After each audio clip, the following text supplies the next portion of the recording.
on living with heartfulness. It's kind of hard transitioning from the nikah to this because it was so obviously uplifting and it's a beautiful thing to see, mashallah, when people come together and uh, you have the ceremony of nikah. And the reason I say that is because tonight the conversation is a little heavy. And so that's specifically why it uh, it is a little challenging, I think, to try to adjust. But inshallah, we'll do our best. The series that we've been essentially going through on living with heartfulness, we've begun with the obstacles to living from the heart, living with presence, living completely attuned to life itself. And we spoke about hurry. Last week we spoke about distraction, how a lot of us really suffer from just existential distraction, but also um, living lives of distraction. And we define distraction not as the opposite of focus or attention, but rather distraction as the opposite of traction, in that distraction is that which pulls you away from whatever it is that you want to achieve and accomplish in life. And so a cell phone or being on your phone is not necessarily a distraction. Because in fact, you could be very focused on your phone. It's a distraction insofar as it takes you away from something else that you want to do and accomplish. And so we spoke a lot about distraction. We spoke about one of the reasons that we become distracted and how really at its core it's about managing the discomfort of doing what we need to do. One of the things that kind of motivates us and pushes us to other things and pulls us to other things and away from what we really want to do is the discomfort of doing what we need to do, the cognitive burden of trying to, get that assignment done or, meet that deadline, write up that article, pay that paper, whatever it is. There's a cognitive burden. It takes a little bit of discipline to stay seated. The discomfort, we really struggle with managing that discomfort. It's so much easier to turn to something else, even if it's not your phone. It's cleaning the room. It's going downstairs to eat something. It's calling a friend that you haven't called in a long time. All of these things are in and of themselves good things, but it's the fact that they're taking you away from what's important to you that makes them distractions. And we spoke about different approaches that people have to distraction. We spoke about blamers and shamers. For some people, when they get distracted, they start to blame everything around them. So I'm distracted because it's not my fault, but I'm distracted because of my phone. I'm distracted because of the people around me. I'm distracted by my cat. I'm distracted by something, right? There's always something external that I can blame. And then you have shamers, which is also equally unhealthy, where we just try to shame ourselves into doing better. Oh, I'm just a distracted person. I guess I just don't have any self-discipline. Yeah, like I'm not really a good person. I'm just not cut out for this job. And we really shame ourselves. And neither of these approaches is really healthy. So we spoke about in summary really that time management is really just pain management. Your ability to stick to your schedule and get what needs to be done in the time that you said you would get it done is a matter of managing the discomfort involved in sitting and getting it done. And if we can't manage that, we can't sit with that discomfort, we will flee from it to something else, as productive as it may be, but it's not actually why we sat down. And so, distraction. I want to segue from the discussion of distraction because distraction, obviously, I think it makes sense that distraction would prevent you from being fully present with life and being fully present with your whole being. The topic that I want to talk about today is a little bit different. It's related, and all the topics that we'll be talking about will be related. Why? Because we're trying to speak about the human experience with all the different dimensions. We're not only acknowledging the human being as a spiritual being, but we acknowledge that the spiritual affects the psychological, and the psychological affects the physical, and the physical affects the social. And there's an interplay between all of this. And so when you were hearing me talk about distraction last week, maybe you thought, well, that's probably why we hurry. Like distraction leads to hurry. But then when you're hurried, you're often distracted. And you're kind of like, wait, isn't there like overlap? Yes, there will be overlap. But I want to talk about today another major obstacle, and often very overlooked, if not completely missed. An obstacle to being present, to living from our hearts, is disembodiment. And I know that sounds, maybe for those of you who've never heard of this concept, it sounds a little strange. Disembodiment means exactly that. Your failure to be in your body. And you might say, well, if I'm not in my body, where am I? Well, that's the second half of it. Often disembodiment leads to hyper-rationalizing and hyper-intellectualizing. And when you do that, you fail to bring your entire being to bear on existence. So if we think about distraction and hurry, right? What distraction and hurry do is they prevent you from experiencing life in its entirety. You're distracted, so you're missing out on so many things. You're hurried, so you're missing out on so many people and so many, opportunities. You're just hurried.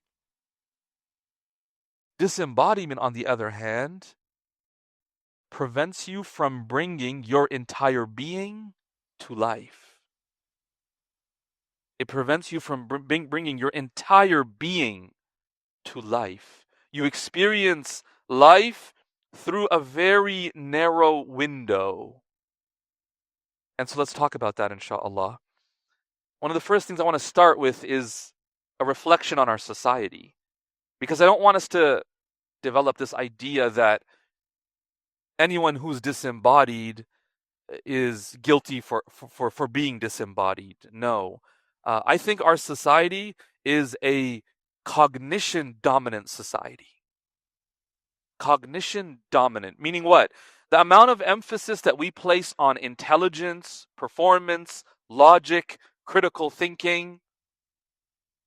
Not to say that these are bad things, but for a lot of us, that's kind of how we think we should approach life in order to be successful. If I could just be really intelligent, really smart, learn this skill and that skill, learn how to critically think about this issue, learn how to analyze people from a very intellectual lens, that I'll be good in life. I'll be successful. And to be fair, it can lead to a lot of career success. Let's admit that from the very beginning. If you're somebody who really numbs themselves to their emotions, numbs themselves to their inner experience, inner world, they show up to work every day, they show up to school not feeling much, numbed, really not connected to people, cognitive, just there. And this is extremely prevalent amongst men for a variety of reasons, not to blame men at all. But there's not much encouragement given to move away from this. And there's a lot of pressure upon men to obviously perform and meet a certain standard. And so cognition will help you. You don't have to worry about instability. Just show up, be critical, be clinical, be stoic, which I put in, air quotes, because that is not actually what true Stoicism advocates for, but it's this idea of just being very emotionless as you go through life. I'm a person who gets things done. You show up, get it done, go home. Right? It's just very clinical. And, I'm not saying it's only men who do this, but all of us at some level might engage in this. Again, it's not a bad thing inherently. You do need to get things done. You do need to submit assignments. You do need to make sense of what you're learning or what's being asked of you. Absolutely. The issue arises when that's all we do. That is the window, the very narrow window through which we see life. So you're very effective in your career, but you will struggle deeply in relationships. Deeply. Because nobody is trying to become friends with a brain. No one. We don't develop social connections so that we can think together. We want to feel connected. We want to know that someone cares. And it's not enough for someone to say, I care. You can get a robot to say, I care. But it takes a human heart to empathize, to show compassion. But that heart has to be alive. And the individual has to be connected to their heart. And so with such people, you see them, there's a zest for life. Like they show up, and they're not just showing up, in like a cold, unaffected way. There's a lot of discussion about just the dichotomy, which is not really a valid dichotomy between logic and emotion in the West. So it's reflected in Jane Austen's Sense and Sensibility, right? The difference. Ours is a society, honestly, and if you think about this, it's really unfortunate. It almost frowns upon emotion. Being called emotional is condescending. It's an insult. Yeah, you're emotional. Of course, we're all emotional. We're all emotional. Now, the idea is that you are dominated by your emotions. Maybe that's the idea, but they don't say that. They just say you're emotional. You're irrational. Now, again, irrationality, not a good thing. But being emotional is not a bad thing. What's very fascinating is if you go to Eastern countries, and you'll see this in sociological studies, they're often very passionate people. And it's, in some ways, it's frowned upon. They're passionate, right? The way they will stand up and hug, someone that, it's a friend they see every day, but they'll kiss them on the cheeks. There's just a lot of expressiveness. And here, there's this kind of tight-lipped, how are you? You're good? Yeah? Found everything you needed? You need? Yeah? Okay. That's going to be $25. Okay. Debit, credit, boom, you go home. SubhanAllah. And we think it's normal, and that's kind of how we live. And we become so disconnected that we want it that way. We're like, yo, is there self-checkout? Right? Is there self-checkout? So I don't have to talk to a human at all. In other parts of the world, like people will make you feel, that they care about you at some level. No, take it. It's okay. No problem. No problem. Are you visiting? Oh, you're a visitor. Oh, tell me more about your visit. Where are you coming from? And we naturally get really suspicious, right? We're like, wait, why are they asking that? They're trying to hike the price up because I'm from out of the country, right? We're all that. But they're just genuinely happy. I've had it happen to me. Like, oh, really? Oh, mashallah. I hope you enjoy your trip. Here, take this as a gift. I'm like, you definitely want something. Right? That's how I thought about it. Because to us, that's foreign. That someone could be so warm. It's reflected in our therapeutic approaches. The most dominant form of therapeutic modality is what? It's CBT, cognitive behavioral therapy. The roots of this approach is in Stoic philosophy. It's in Stoic philosophy. Again, because it aligns with that hyper-rationality. Not to say that CBT is not useful. Not at all. But I think it's becoming increasingly clear in the mental health space that CBT has its limitations. But we still have, mantras and sayings like, change your thoughts, change your life. Y'all ever heard that? Change your thoughts, change your life. As though your life is defined by your thoughts alone. And so as a result, given this approach to life that we have, many people live, to use a description that someone had, we live from the neck up. We live from the neck up. We function, we think, we talk, but we don't really feel or inhabit our bodies. We live in our heads. We overthink. We ruminate. We overanalyze things. One person, they described their experience like this. They said, I remember being on vacation once during a time in my life where I didn't feel too nourished, aligned, and present. They said, I remember standing in front of the most beautiful and breathtaking view and feeling nothing. My mind could recognize that this was a beautiful view, but my heart was not connected to it. It was like it was just there, taking up space within me, but not engaging with the world outside of me. I couldn't feel its energy and awakening to where I was. As a result, I walked away from that view with the same state I walked in. And many of us can experience this, or can relate to this rather, because we've experienced something similar. A moment that moved everybody to tears, and we were like a statue, just watching. And a part of us wondered, why am I not crying? Why am I not moved? Why does nothing affect me? The imam's reciting, and people beside me are crying, but I'm just thinking about their crying. And that thinking is preventing me from feeling. And I don't know why that's the case. Again, it's functional. It's functional, right? Because if you're just constantly crying, it's hard to get things done. But remember, if you're constantly thinking and never feeling, you might be efficient in life, but you will burn out very quickly and you will feel so empty inside. It's almost like life is black and white. It's missing color. It's like bland with no spice. Because that's what emotions are. Emotions, the force within you that moves you, motion, it's meant to move you. We say, I was moved. It doesn't mean I got up and walked away, right? Like I didn't physically move, but there was movement within that I couldn't control. And it's a beautiful thing. And sometimes because we can't feel, we turn to music to almost like elicit that feeling. I want to feel something. Right?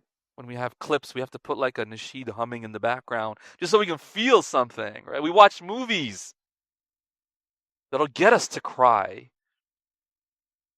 That'll get us to be scared.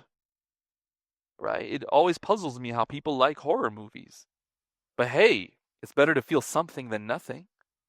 Even if it's feeling fright and fear.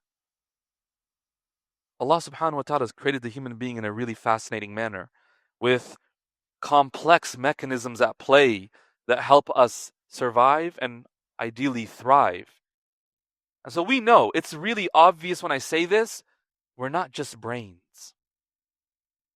We're not just brains. But really when you think about how we approach life, it would almost seem like we're just brains. Why? Someone will do something. And a part of us will go, they should know better. Like logically, they should know better. Let's say they do know. Then we're stumped. Right? If they don't know, we're like, okay, let's tell them. Let's teach them. When you teach someone and now they know, now why are they still doing it? How do you account for that? It's hard. It's just a reminder. It's a very cognitive approach. Tell them. It's almost like a lack of knowledge or lack of awareness. And if we just remind them, then they'll remember and they won't do it. And we just know that's not how humans are. We know that. Which is why we have statements like what? I really shouldn't, but we know. Cognitively, we know. but there's another force within us that moves us in that direction. And so by approaching life in this manner, which some of us can't help it, and I'll get to why, but when we do so, we really don't do justice to the human experience. It's almost like experiencing life incompletely. Like you're constantly just getting like 40%, 30% of life. And you're missing out on the rest of it. I want to share with you a hadith from the Prophet ﷺ that really demonstrates complete presence and embodiment at every level. But first I want to start with, what some have called the 7 levels of human experience. And so that the reason I'm sharing this is to highlight that thoughts are just one level. And if that's all we experience, we're missing out on so many other levels of experience. The first is thoughts and beliefs. Ideas like, I'm not good enough. If I were good enough, if A, then B. If I was good enough, then I would have been able to do that, but I didn't, so I'm not. Very cognitive, logical. A second level of experience is images. We don't just think in words and thoughts, but we can picture things. Picture someone's face. And that image in our mind will cause us to be moved to tears if it's a loved one who passed away. Behaviors. We experience things through, fidgeting, flinching. These are ways that we experience life. Now you might say, what do you mean? Like we do them. So are we experiencing them when they're triggered by the autonomic nervous system, which is out of our control, by the way? When we experience things and they're triggered by that system, those behaviors are experienced. They're not volitionally chosen. See, I might choose to extend my arm. But if there's a loud noise, I don't choose to go, oh, loud noise. Right? I don't choose that. My nervous system kicks in upon hearing that, and I just flinch, or I jump, I'm startled. Emotions. So we're talking here sadness, fear, anger. You can really pinpoint exactly what you're talking about. And then you have general feelings at the 5th level. So this is not emotions now in particular, but like I'm feeling very fuzzy. I'm feeling a little constricted. General experience. Then you have sensations. These are now more immediate. I touch this and it feels cold. I touch this and it feels soft or smooth at least. Right? So now this is more immediate sensations. And then you have impulses. The impulse to run, the impulse to fight, the impulse to freeze. These are all different things the human beings experience. The human being experiences. The question is, how aware are we of these levels of experience? Now I want to go back to that hadith. There's a hadith of the Prophet ﷺ when his son passed away, Ibrahim radiyallahu an. And in the hadith of Bukhari, it mentions that the Prophet ﷺ standing there in pain and grief, holding his son, tears streaming down his face. He utters these words, these statements that are so fascinating. He starts by saying, first, the companions see him crying and they say, Ya Rasulullah, you're crying. Like what? They thought that if you're crying, it means a lack of patience. It's almost like you're grieving too much. And the Prophet ﷺ said, no, this is compassion. This is as a result of compassion. It's a mercy Allah puts in the hearts of His servants. Meaning this is natural. In fact, if you're not crying, there's a question. What's going on here? And then he said, Inna al-qalba yahzan. He said, my heart, it feels pain. Wal-ayna tadma'. My eyes, they shed tears. He said, but we will not say anything other than that which is pleasing to Allah. Like, this is embodiment. He didn't suppress or bypass his emotions. And he was the greatest of men. He was the most spiritual of beings, the most spiritual of humans. He starts with what? Acknowledging the physiology. He acknowledged, he was aware, it registered that his heart was in pain. And this is important. And then he even talked about the tears flowing and the grief in his heart. And then he eventually moved to the theological point, which was what? Spiritually speaking, we will make sure that we do not utter anything that objects to Allah's decision. So what's the key point here? He doesn't bypass emotion using theology. Right? He doesn't bypass emotion using spirituality. He lets the tears fall. He even identifies the pain in his heart. But then with his spirituality, he's able to regulate the meaning of the entire experience. It's such a profound point here. He wasn't just living in his head. Sallallahu Alaihi Wasallam. And he wasn't just, in tune with his spirit, disconnected from emotions, disconnected from his body. No. Everything. Because one of the reasons why we kind of numb ourselves to these experiences is because it makes you feel out of control. Right? You can't stop crying. It's overwhelming. There's a lack of clarity. See, with thoughts, you can just, no more thinking about this. Shut it down. All right?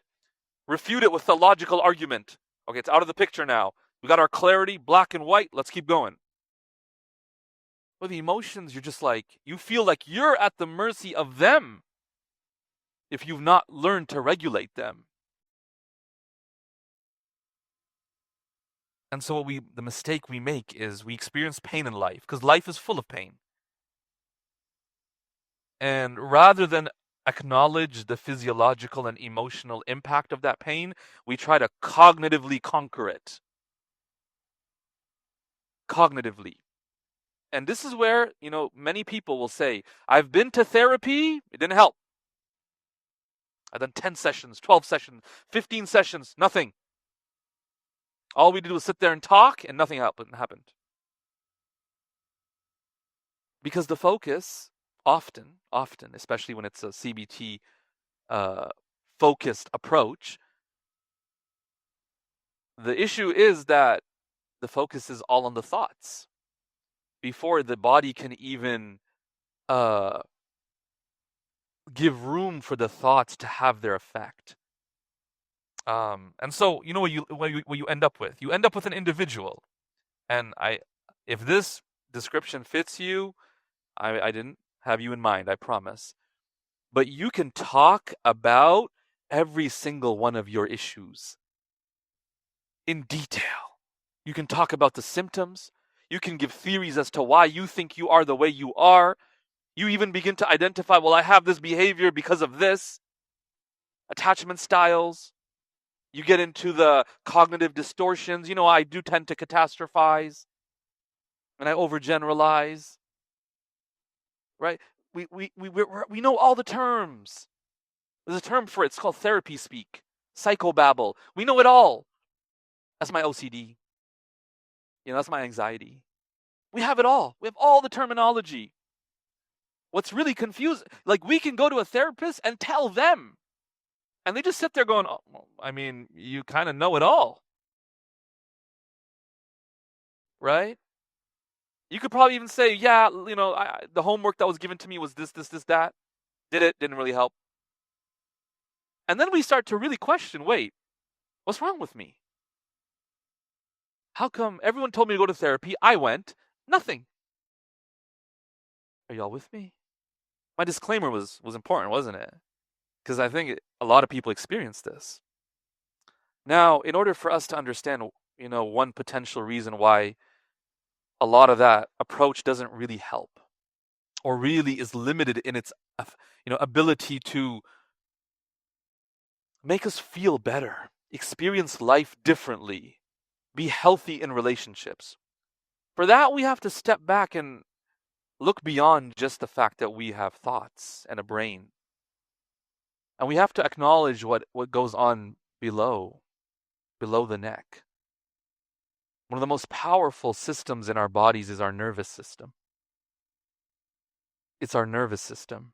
Allah's blessed us with a complex, system within us that's connected to the brain, and a part of it's part of the brain. But CBT could be described as a top-down approach. We're trying to use our thoughts to control all of our feelings and emotions.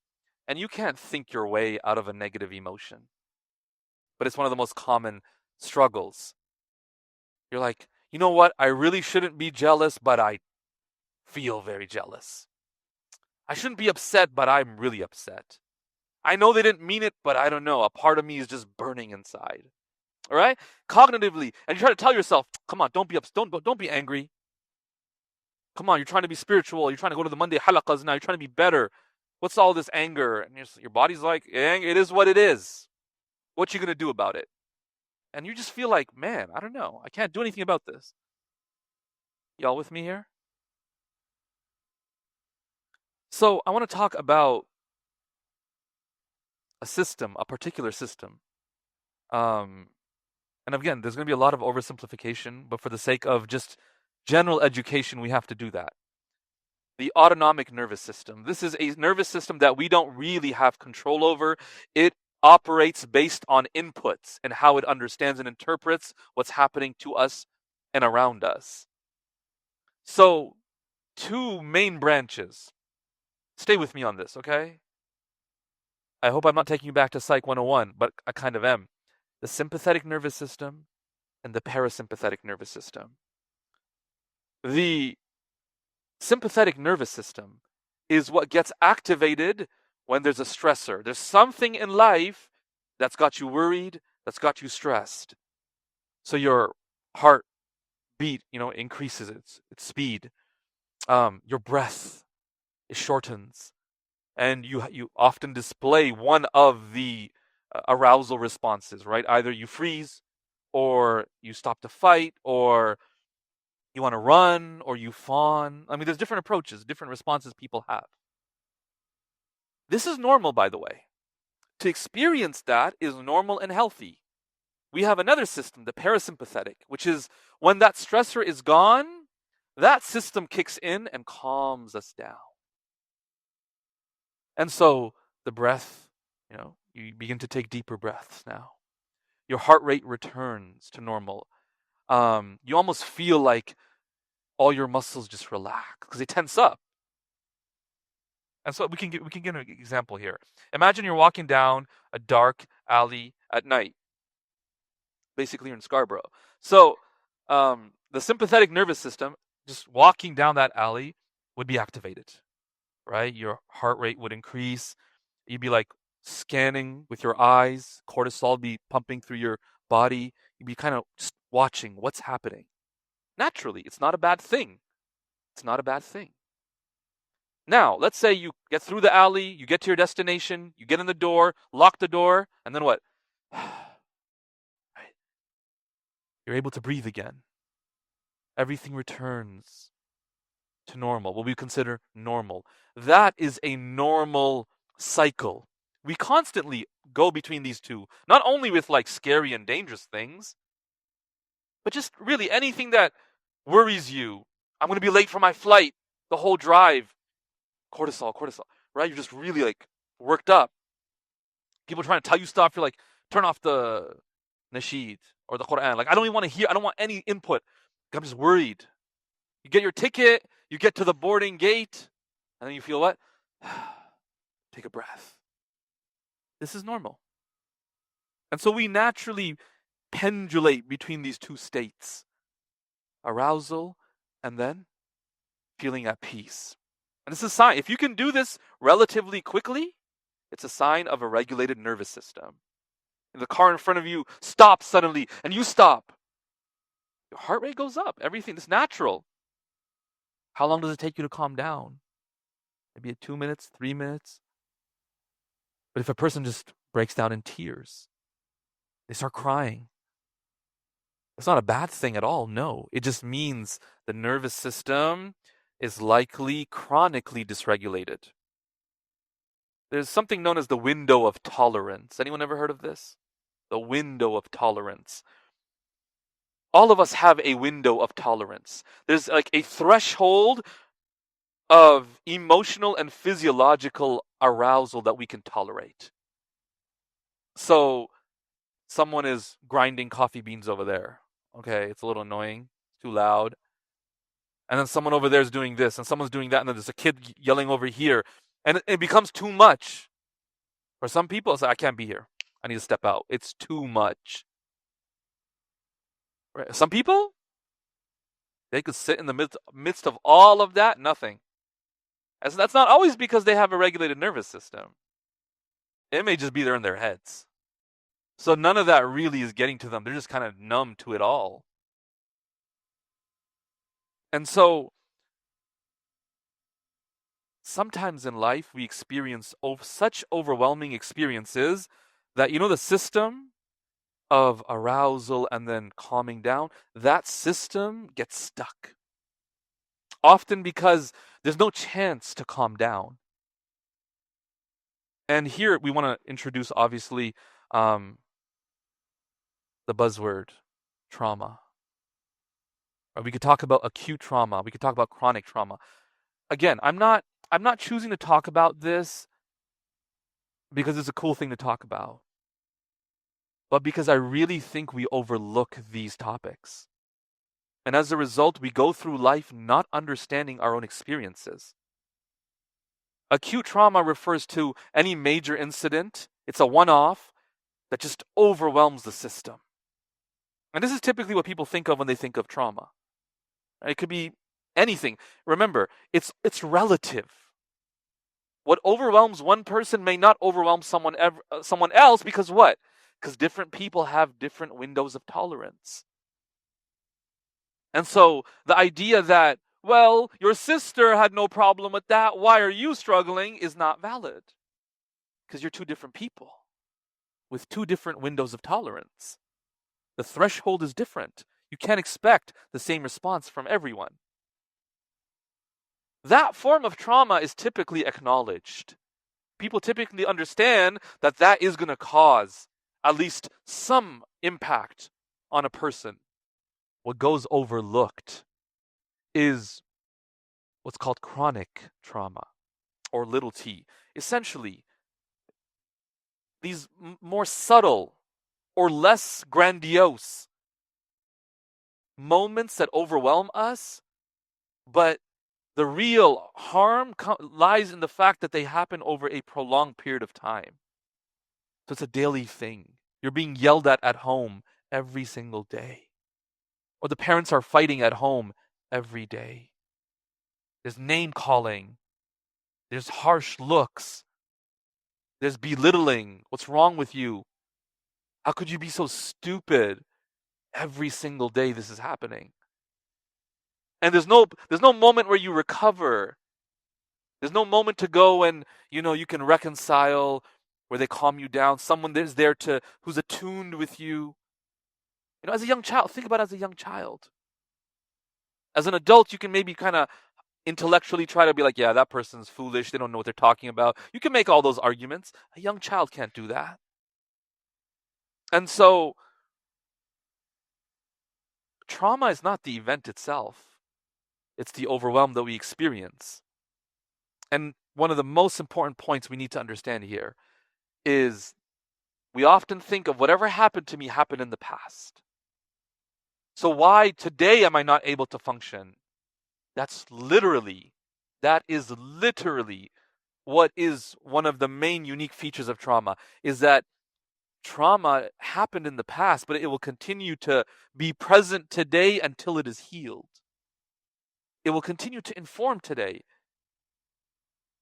And that's often the mistake that we make, is we see people in light of what's right in front of us, not realizing that this person, if they haven't really actively made an effort to regulate their nervous system, they might just be responding to something that happened in the past. And you might say, well, what do you mean? That happened in the past. How are they still responding to it? This brings me to the point that I want to explain here. We often have two main responses to when we experience something overwhelming, repeatedly especially.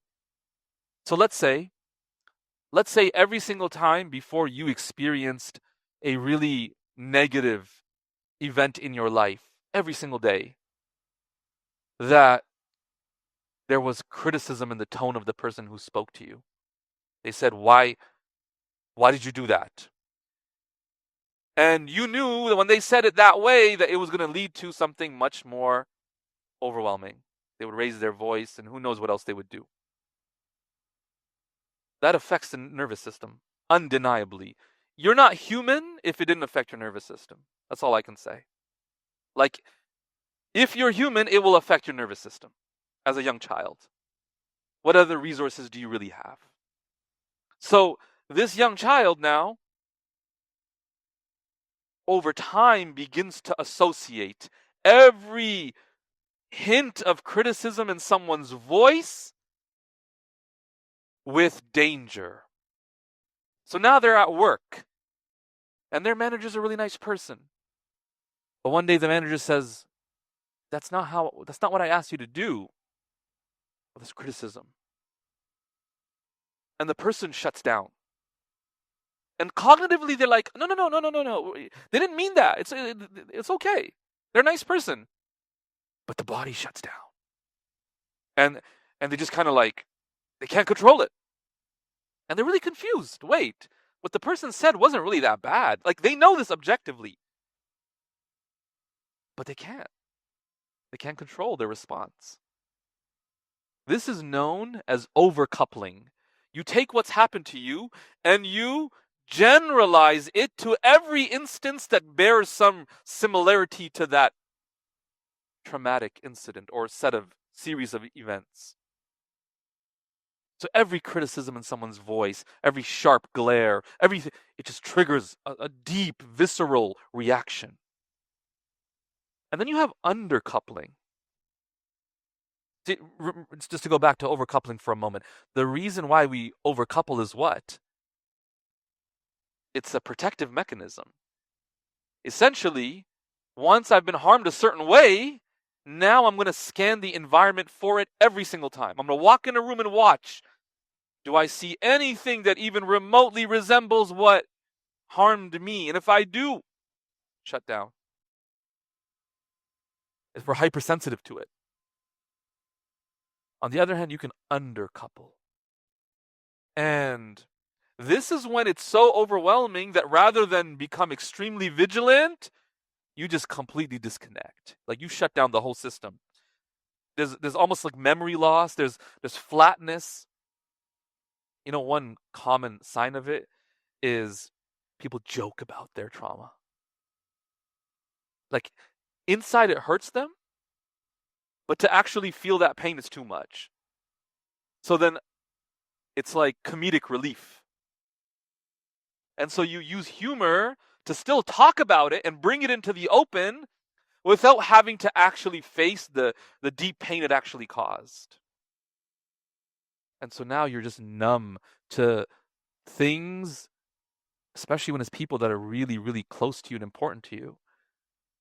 You're numb to a major aspect of your relationship with them. And you go through life in this way. And you're reacting to things and you don't know why. It doesn't make sense. And people point it out to you and you say, yeah, I know. And you say, yeah, it's because of this. And you cognitively give them the whole explanation. But you still can't change anything. And what's important to understand is trauma is not stored in implicit memory.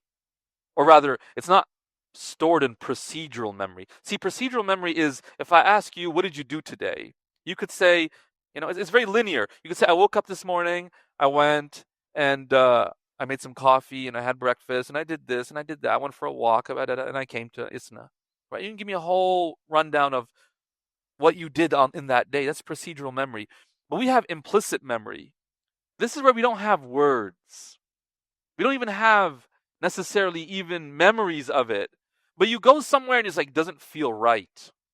Something's off. Like there's an intuition. Like, no. And everyone's like, no, it's cool, it's cool. No. No, there's something off here. And there might be something off, or the system might be what? Flagging things that are not actually a threat, but they resemble something that was a threat in the past. And so you feel this tightness in your chest, or your heart begins to race, or, there's dread, there's this concern. It's really fascinating. And remember, to heal from this doesn't mean that you never actually then feel any response to what used to trigger you. That's not healing. It's that you're able to enter a state of arousal and leave it relatively quickly. That's a sign. Like some people I know, really, mashallah, they do well. They say, till today, they receive a text message, hey, can I call you for a sec? And their heart begins to race. What do they want to talk about? Right?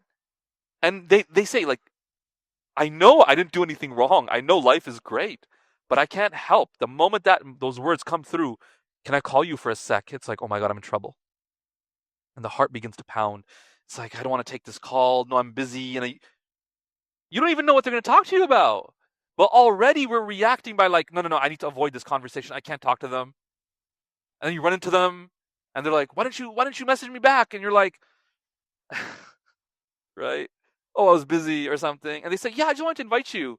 We're having a function. You're like, oh, right? If only I knew that, I would have picked up the call. I would have called you. There was nothing in their message that suggested you were in trouble. But that's how it was processed. And so what does one do here? After all that I just said, what does one do if they don't go for CBT therapy, like, a CBT therapist? Who do you go to? This is where we have what's called somatic approaches. And I really think this is an important thing for us to be aware of. Even if we never access services that are somatic in nature, but to be aware of the idea of somatic. Somatic is the idea of to be in your body. That you're looking at your child, and you're not just thinking how much you love them. You're feeling how much you love them. And it's a powerful feeling. It will move you to tears. Right? SubhanAllah. How does one develop that ability to feel through their body again so that they can experience life with wholeness? Does everyone understand how this is related to heartfulness? Living with heartfulness? How disembodiment can be a major obstacle to that? There are many methods, many techniques, and I'm not going to get into them in detail. But essentially, the one point I'll make here is, one of the fears people have is that if I go and I'm trying to get help with whatever happened to me in my life that was traumatic in nature, and I'm going to have to talk about it. I'm going to have to go back, rehash it all. And maybe some people have experienced that. They've gone, and the therapist asked them, tell me about it. And they spoke about everything. And it completely broke them down, and they left that session feeling absolutely terrible. Like rather than making progress, they went backwards. You can re-traumatize yourself, by the way. If without developing enough capacity to revisit what happened, if you revisit too quickly, your nervous system can shut down again like you're experiencing it actually. And this is very obvious within people who have panic attacks. Right? They'll just be sitting in their car and they'll just be breaking down. It's because something that the thought or the idea is so powerful that it's not just a thought at this point. It's completely taken over the nervous system. And they're trying to tell themselves all these things, but it doesn't help because they haven't learned to regulate the nervous system. This is where you hear things about breath work, as ways of remaining connected to your body and not letting your body shut down. This is where you hear discussions of pendulation, which means you work with a therapist that gradually, in really tiny increments, whilst maintaining regulation in your nervous system, helps you go back and slowly revisit what you experienced. Now, there's a lot to talk about here, but I don't want to get um, too technical about it. I want to wrap it up, inshallah, with one point about one of the coping mechanisms that we develop when we feel unsafe in our bodies and we feel overwhelmed and our nervous system is dysregulated is, as I mentioned at the beginning, we hyper-intellectualize. And so in every situation, we default to logic. Someone comes to us struggling, we can't sit with them in their pain. So we got to give them solutions. We got to give them solutions, logic. Here's what you need to do. Do this. And if they don't do it, we get frustrated. What's wrong with you? How come you never did that? I told you last time. And now you're coming to me again? You didn't even do what I told you last time. Get out of here. You're not serious. Person's crying. They got like tears running down their face. But we're sitting there going, what? Got to give you the David Goggins treatment, right? Stay hard. What's this? That's not the time for that. I want to give you some symptoms of hyper-rationalizing. Whenever you talk about how you feel, or whenever you reflect on your feelings, you think about them and you don't feel them. And so you provide some logical explanation. You know? I'm upset. I know why I'm upset. Yeah, it's just kind of how I am. It's illogical. It's not, let me actually get deep down, lean into the pain and figure out, wait, I feel offended. I feel like someone attacked me. Well, that's not a pleasant feeling to admit that I'm susceptible to people attacking me. And so we jump straight into analysis. We do this with children as well, by the way. If you might say, well, I don't even know if I do that. Isn't that like a normal thing to do? Here's another way to figure it out. When you deal with children, what happens? And work on what I just described is essential before getting married. And especially before you have children. Because what do you do when your child's crying in front of you? Do you go to try to explain to them? They're 4 years old. You sit them down and say, no, you cannot buy this. And they're just bawling their eyes out. They're not hearing a word of your math where you're trying to explain to them why we're not buying this, we're going to buy it from Dollarama. They're not hearing that. They're bawling their eyes out. They're not able to calculate the math that you're trying to do for them. Why are you doing the math? Because you're trying to give them a logical solution to their emotions, and that doesn't work. One of the most powerful methods as a parent, and I can tell you from experience, is to hold your child. Incredible. So long as you can stay regulated as your child cries, and you comfort them and you say, shh, it's incredible. Every time I do this, I'm like, wow, the human being is so profound. I mean, don't you find skin to skin contact as soon as a baby's born fascinating? I was like, wow, just being in connection with another human regulates your nervous system through their regulation. And that's why if we don't take this seriously, yeah, we will show up. We will show up to life, but approaching it from a very narrow window of experience.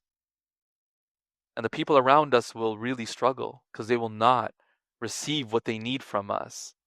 Another sign is you overthink everything, even small decisions. Now, people would typically associate this with anxiety, but you can even dig deeper beyond, wait, is it just anxiety or is it rooted in something that anxiety stems from?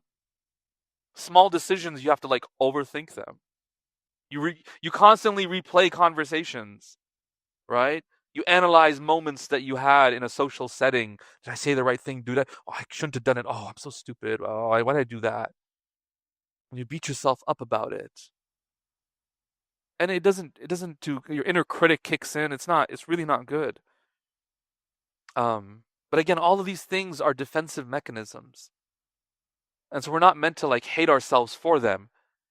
The focus needs to be on, these served me until now, but I need to grow past them if I want to keep moving forward in life. If you feel emotionally numb or flat most of the time, that's a sign. It means even in the most deeply emotional moments, you're probably just thinking your way through.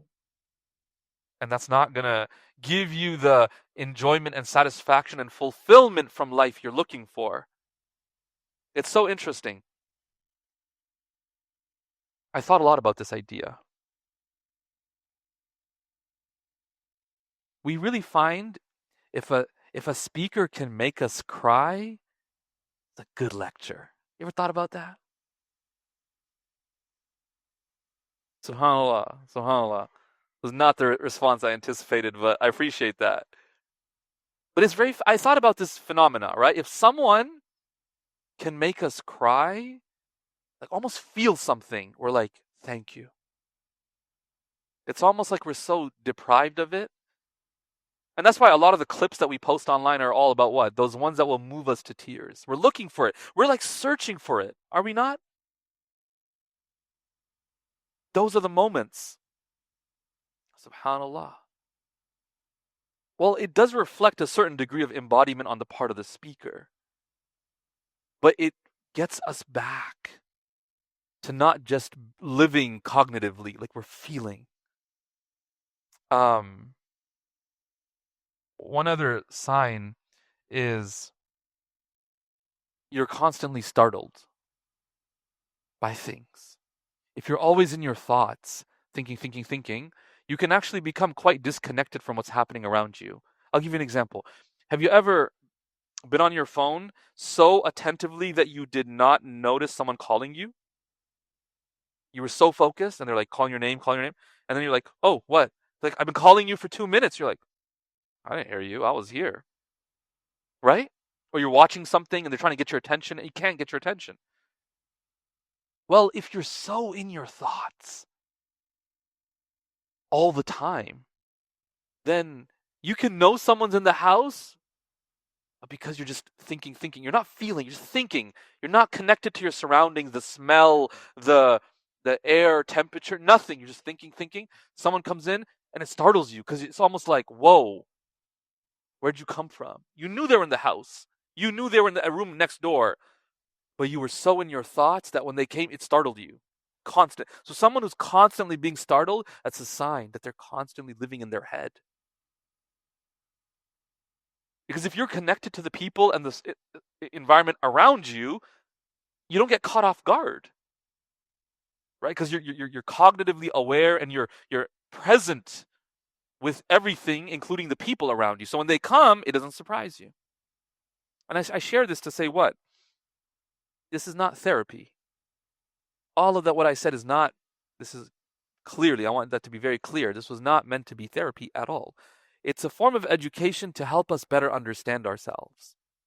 You are more than a physical being. There's only so much that being able to lift 225 can do for you. There's only so much.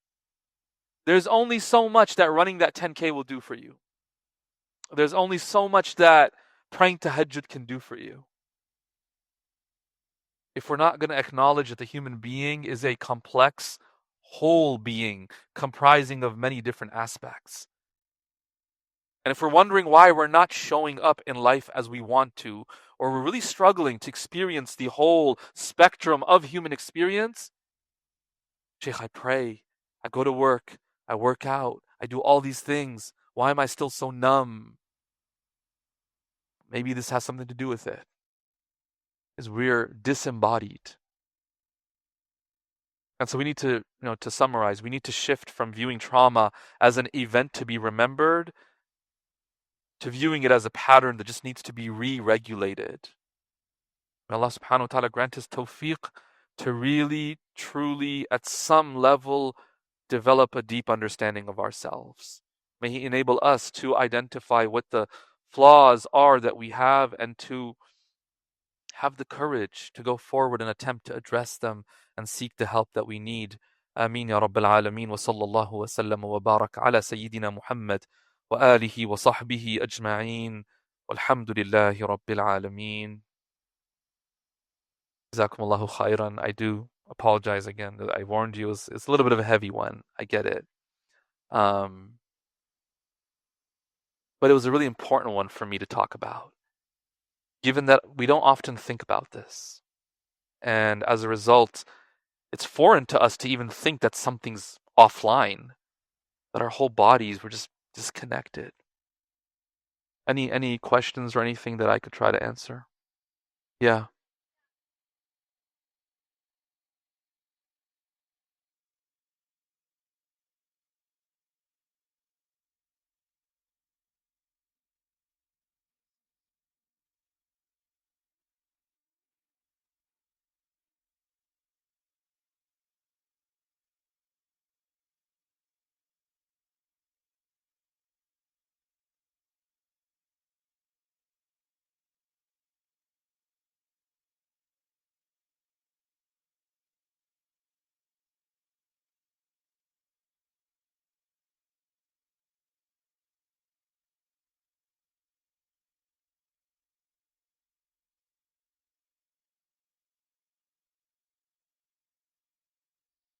Barakallahu feek.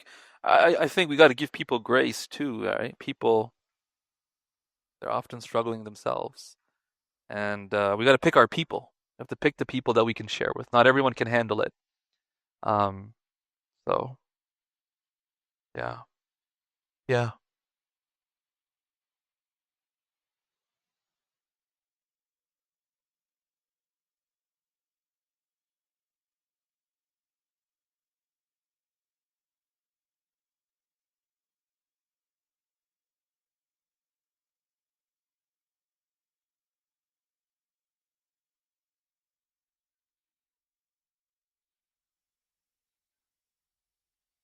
It can be. It can definitely be. Um, if it's overwhelming and consistent, yeah, definitely that will have its effect. And that's where seeking out someone, who works within, was not merely trauma informed, but is trauma trained. Somatic experience or somatic therapists are, on the rise, I would say. The work of Peter Levine, Bessel van der Kolk. Um, and so just seeking out support in that regard is very important. Um, I know it costs money, guys. I know that's a major problem. It is real, but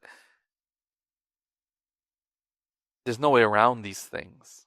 It's like someone saying, like, I'm not going to get the surgery, It's like, what's going to affect your life? And you see, surgery could still just kind of affect you, but your nervous system is going to affect the people around you. That's why for me, when I think about this topic, it's a non-negotiable kind of thing. Like, if you won't address it, others will be collateral damage in your dysregulation. Yeah.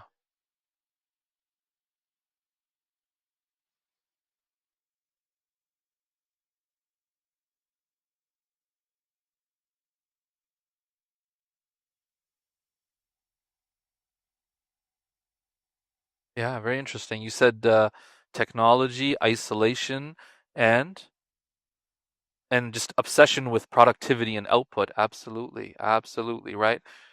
It's a really fascinating point to think about.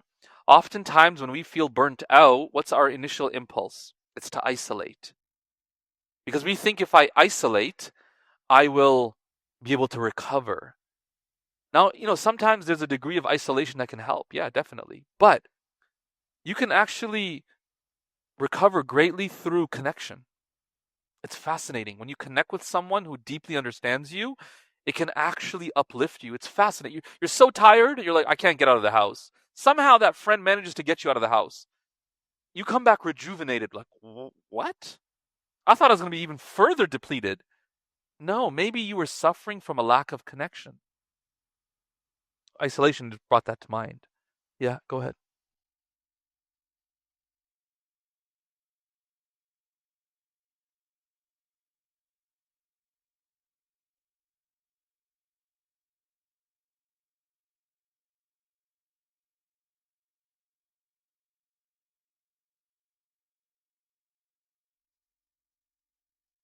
Yeah, you could really think of a lot about what I just talked about. Absolutely. Hyper intellectualize. Yeah, ultimately seeking out a practitioner to work with. Um, I don't know if there's anyone here that's studying psychology, but it's underrepresented in the Muslim community, trauma therapists. Um, I've been searching. There's very few within the Muslim community trauma therapists. I know there's, I think she's a doctor, Dr. Huma Saidi. All right. So there are some, but there's not many. We need more. We definitely need more who are not just CBT trained. Yeah.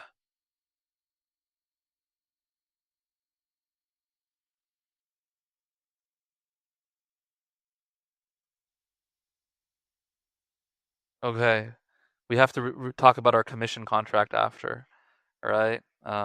Yeah. But no, really seeking out a practitioner. This is not, which is why I was very careful not to start delving in.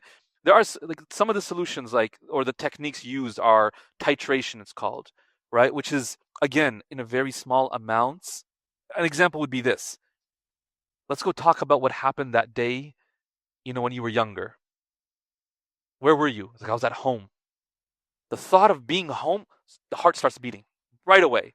As you start to go back to that place that was so terrifying and so overwhelming, your heart will start to beat. That's too much already. So what the therapist, they'll say, "What are you feeling in your body?" And you'll say, "Yeah, my heart's beating fast." Okay. Well, in order for you to be able to proceed further without becoming overwhelmed, let's turn your attention somewhere else and anchor you. Now, I didn't get into a topic of somatic release. This is a whole discussion, which is for people who are not familiar with this, it'll be very almost confusing. At our core, we share many similarities to animals when it comes to our nervous system. This is a tough one for us to like call me an animal. Well, no, there's definitely overlap in the nervous system. You know what I'm saying? So Peter Levine, when he studied somatic therapy, this was always fascinating to him. Is how come animals don't become uh like traumatized? They're like facing lions, yo. It's not. They're not like getting into a car accident. They're facing a lion. Like a zebra is running into a lion, like bro, escaping a lion. It's terrifying. That's traumatizing. What he noticed was animals had this process: the hyperarousal, the freeze, right, the flight, get away. When they finally found safety, he noticed them consistently going through a process of shaking. They would physically shake their bodies, right? And it's well documented. Essentially shaking out all that energy. They would release it.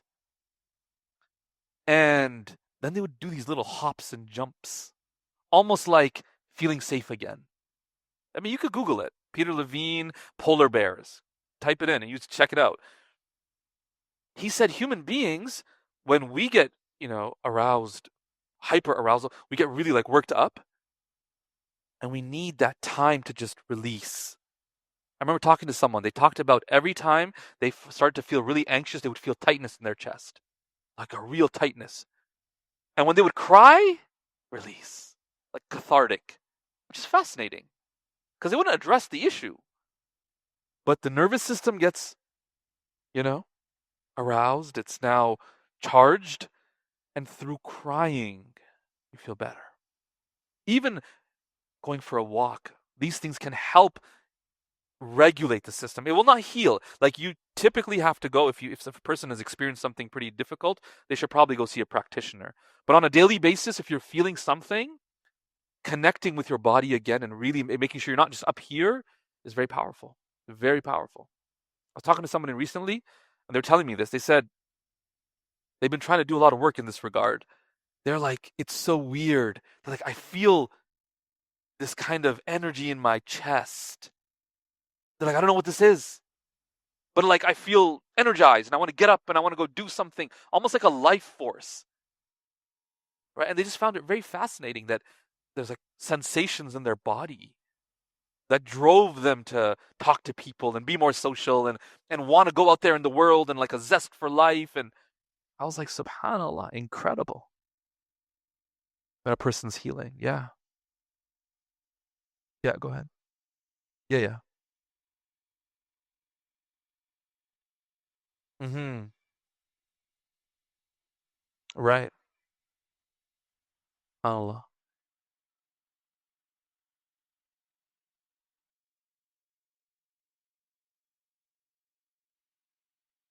Absolutely.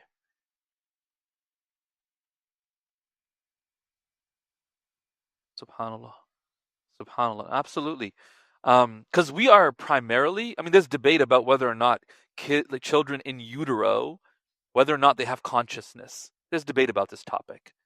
But what we do know is they don't have like thoughts the way we have thoughts. The prefrontal cortex has not been developed, some to use like a really, I don't like this terminology, but like I've heard people say, the prefrontal cortex is not online. Such a technological description of a human brain. But anyways, but what the babies do have is sensation. Absolutely.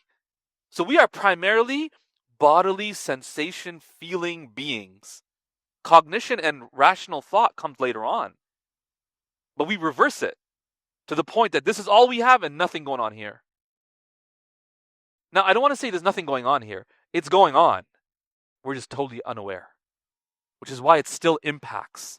According to one practitioner, he said the amount of messaging that comes top down is like 20% of total messaging. The amount of messaging that comes from your body to your brain is like 80% of the total messaging you experience. So we're trying to control 80% coming this way with like 20% down. Don't be mad. Don't be mad. Don't be mad. Logical. It's like not working. The system is totally enraged. Y'all with me? So it's incredible, truly. Did I give you guys a rabbit hole to go down tonight? Huh? Inshallah. Yeah.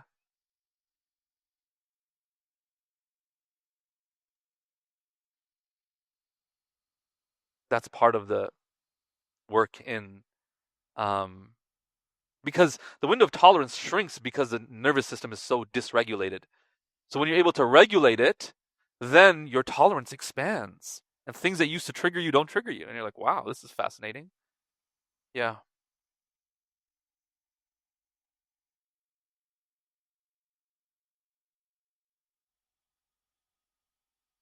Yeah. It's a good question. Yeah.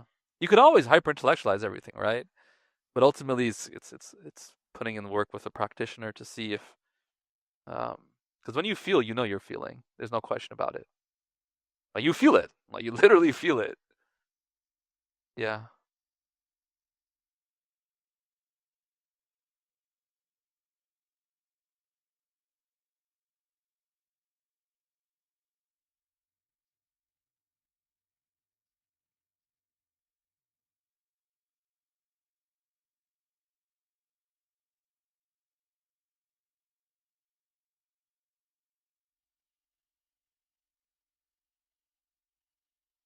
No, but what you do is you suppress it. And what suppression does is it exists, but it does not disappear. And over time, you build a certain attitude towards life or people or a certain person, and you don't know why. The suppression, it doesn't just disappear. If I say, okay, I'm not going to feel, I'm going to think about something else, it doesn't disappear. It's there, right? It's just suppressed now. You ever seen someone just seem so stoic, stoic, stoic until they explode? Where'd that come from? Suppression, right? So suppression's powerful. Yeah.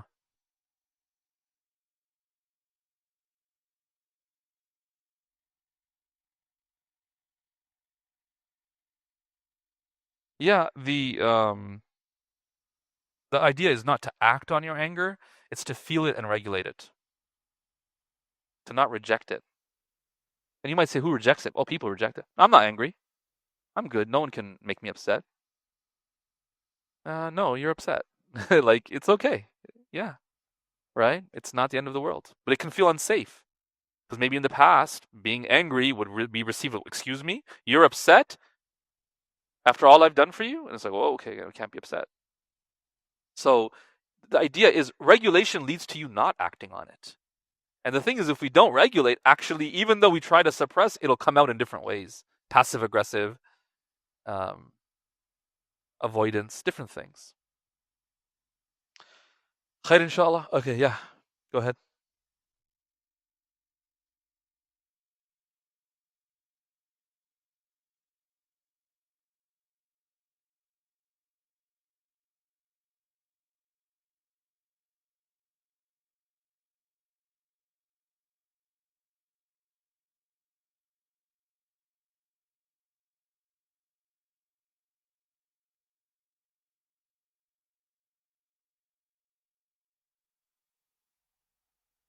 It's a good question for a therapist. Yeah, it's a good question though. Yeah.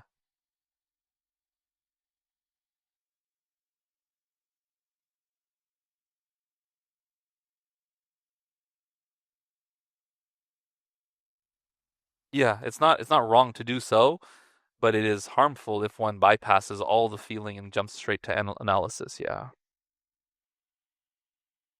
Yeah, go ahead.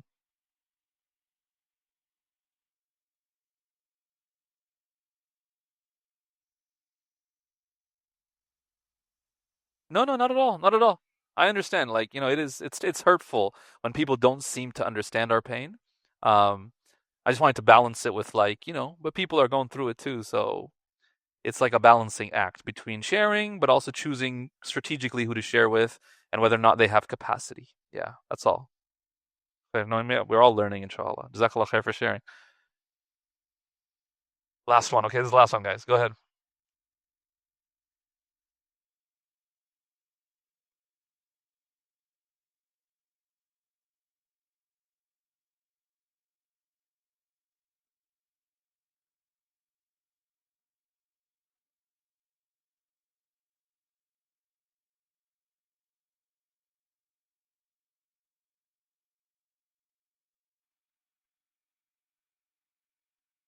Mm. Yeah, yeah. It's you have to relearn it with different people that are not and going to treat you that way. It's relearning to trust, relearning to connect, just from a more healthy place, and examining your own maybe mistakes in the process. Yeah. Khair inshallah. Jazakumullah khair, guys. We'll see you next week, inshallah. Assalamu alaikum wa rahmatullahi wa barakatuh.